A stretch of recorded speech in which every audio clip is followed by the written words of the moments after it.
নমস্কাৰ। আজি আমাৰ লাষ্ট ডে কন্যাকুমাৰী। আমি 22-ৰ পৰা 29-লৈ ছাউথ ইণ্ডিয়া ঘূৰিলোঁ, বহুতবোৰ ঘূৰিলোঁ। এতিয়া গৰমত সিজি আছোঁ, ইমান গৰম। এতিয়া আমাৰ 11টা বাজি পাৰ হ'ল। আমি হোটেলৰ পৰা চেক আউট কৰিলোঁ আৰু ৰাতিপুৱা ওলাই গৈ এডাল দুৱাৰমুখতে কিনিলোঁ। ইমান মানুহকেইটাই চিঞৰি আছে, গতিকে এডাল পালোঁ, দেখিলোঁ। ইয়াত এয়া শিৱৰ ত্ৰিশূল আছে, সেইকাৰণে এই ৰুদ্ৰাক্ষডাল কিনিলোঁ। কোনোদিন মই এইবোৰ নিপিন্ধোঁ, আজি কিন্তু পিন্ধিলোঁ আৰু আহিলোঁ বুলি ল'লোঁ। আৰু এতিয়া আমাৰ টেক্সি আহিব।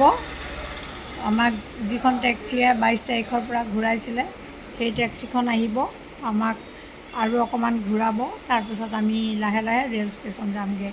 কিন্তু আমাৰ আজি ট্ৰেইনখনো লেট, গতিকে আমাৰ আৰু দেৰি হ'ব। সেইকাৰণে এতিয়া ঘূৰিম অকণমান, ঘূৰি পেলাই হোটেলৰ পৰা বেগকেইটা ল'ম আৰু লৈ পেলাই গুড বাই দিম কন্যাকুমাৰী। আৰু এই যে দক্ষিণৰ আমাৰ ভাৰতৰ মেপখনৰ শেষ পইণ্টটো দেখিলোঁ, তাৰ বাবে মই ওপৰৰজনক, ভগৱানক বহুত বহুত ধন্যবাদ দিছোঁ, মই এইখিনি দেখাৰ বাবে। ধন্যবাদ।